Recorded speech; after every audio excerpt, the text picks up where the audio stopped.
नजर नको लागायला कोणाची. छान दिसतोयस, एकदम राजबिंड, जणू राजकुमारच. आहेच की मम्मी तुझा राजकुमार. आहेच.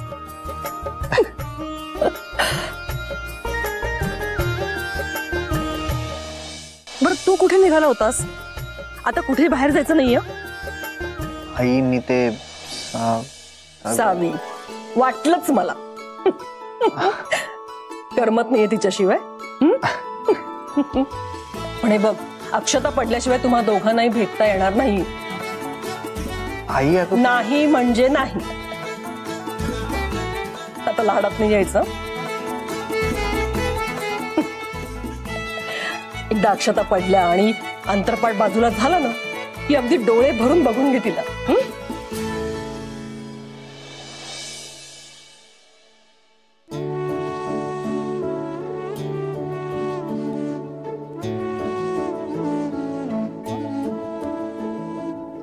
खुश आहेस ना? सगळं तुझ्या मनासारखं घडतंय का? हो आई.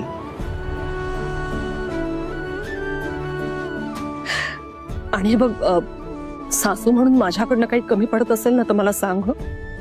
म्हणजे सुनबाईंसाठी अजून काही करायचं असेल तर ते सगळं करते मी. माझ्यासाठी तुझा आनंद खूप महत्वाचा आहे. तुझ्या आनंदासाठी मी काहीही करू शकते, माहितीये तुला.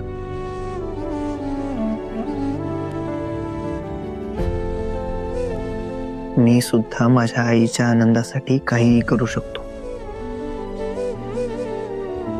पण माझ्या आईच्या चेहऱ्यावरची स्माइल कायम खुललेलीच असायला पाहिजे. काय?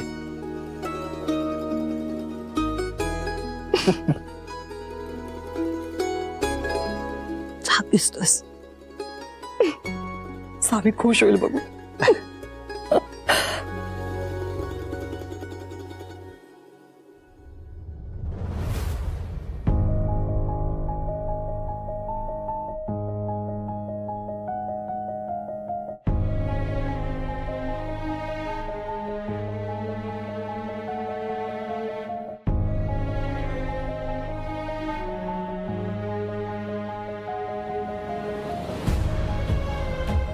बाई,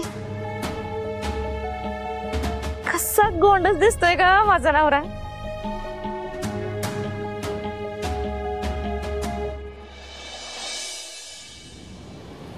आता तुम्ही मुजुमदारांच्या सुनेचा भाऊ शोभलाच बघा. तुम्हाला लाडक्या बहिणीचं कन्यादान करायचंय बरं का.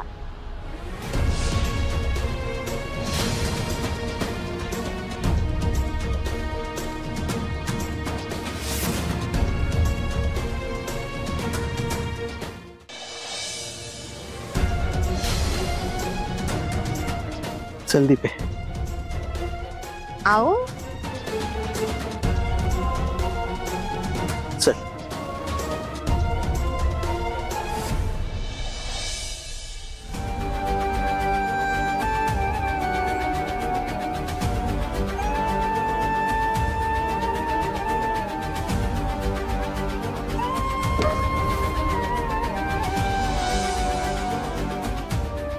अनुराधा, तुझ्या मनाची अवस्था कळतेय मला, पण काय करू मी तरी. आपली सावी चुकत असताना ना तिला अडवू शकतोय ना तिला साथ देऊ शकतोय.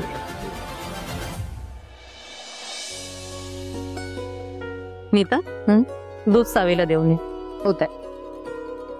मॅडम मी नेऊ का? हो नाही दादा, राहू द्या, तुम्ही तुमचं काम करा, मी नेऊन देते.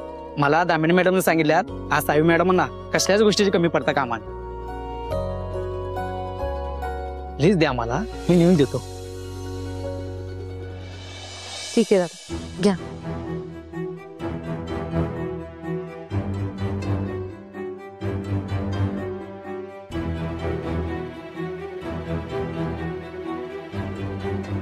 ताई नाही का ना, मला ना राहून राहून असं वाटतंय काहीतरी गडबड सुरू आहे. म्हणजे नक्कीच काहीतरी घडणार आहे. काही वाईट घडायला नको बाई, म्हणजे झालं. हो ना, हेच कळत नाही की नक्की काय घडणार आहे.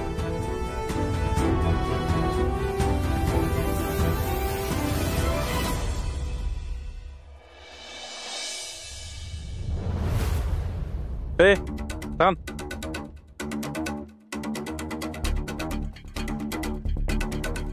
काय रे बाबा, दूध कोणासाठी? सावी मॅडम साठी.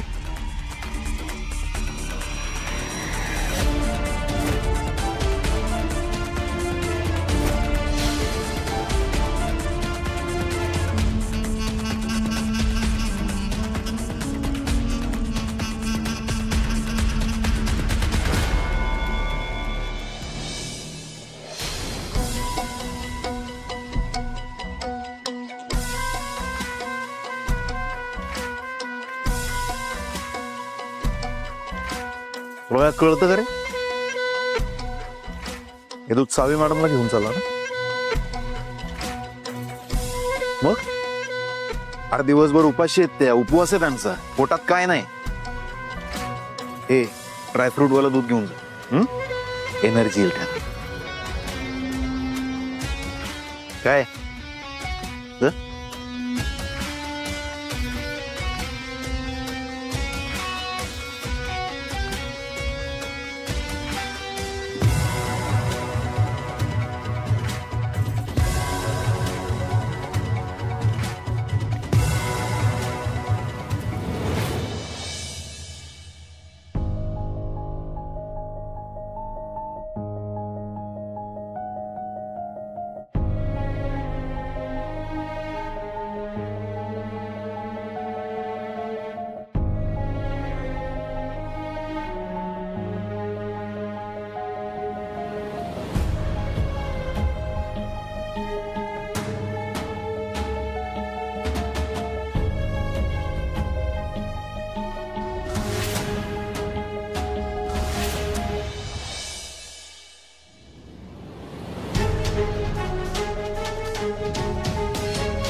मॅडम दूध आणले तुमच्यासाठी.